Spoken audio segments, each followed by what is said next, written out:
Everyone always asks me, where did my story start? How did it start? When I was little, my dad asked me, because I was a kid born in the 80s and teenager in the 90s, so I'm an 80s, 90s kid. And our parents were pretty brutal back then. Hey, and I loved it. I'm grateful for it because I wouldn't be the person I am today. So basically, my dad said, you need to figure out what you want to do in life. And I loved art and I loved cooking. All right, another question is, did I always want to run a business?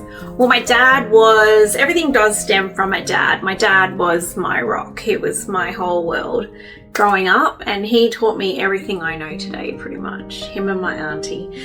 So he actually owned a very successful gas business up here in Darwin, and yeah, it's my nana. It stems from my dad's mum. They were my two biggest inspirations in life. After I had my second child, I decided that while I was on paid maternity leave from the corporate world, it was time to start my own cake business and give it a go. Now, at the time, there was another guy in Darwin, shout out to Gert's Cakes, who I was just like, oh my God, like, no, like, I can't go up against, not that I was going up against him, but I couldn't start a cake business and be successful while there was such an amazing, successful pastry chef already. But I started. I thought, well, he does, his cakes a certain way, and I want to do something completely different.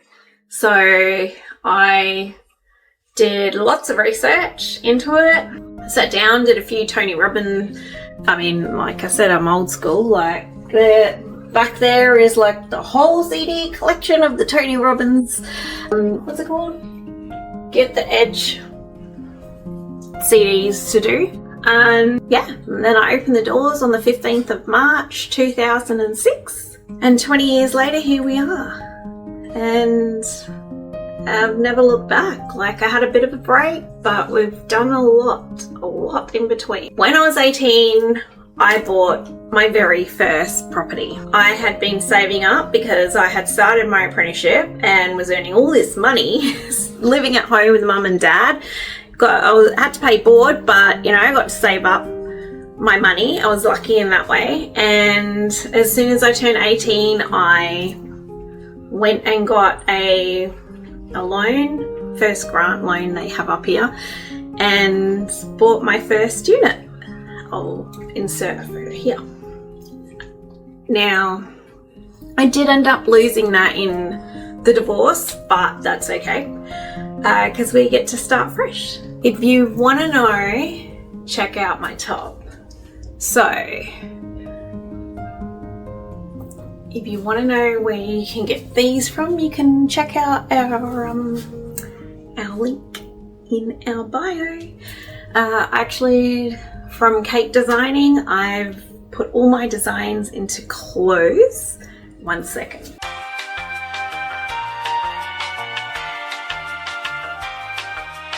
Okay, so for example, this is one of our hoodies. And this is just, a sidekick of our other businesses, multiple businesses that I have that we do. What was the hardest part about becoming a mum at 19?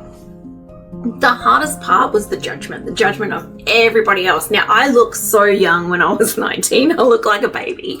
So that was even worse for me. But if I look back now and I knew what I knew today, I'd just be like, oh, is what it is. Like, I wish I had that inner confidence, and not confidence, that inner self-worth more than anything. Like, it is what it is, and you know what? She's the best thing that ever happened to me. She made me grow up. She made me fight for my life for her. She's the reason why, I had other children. She's the reason why I've been so successful in life, because I had a little one that looked up to me.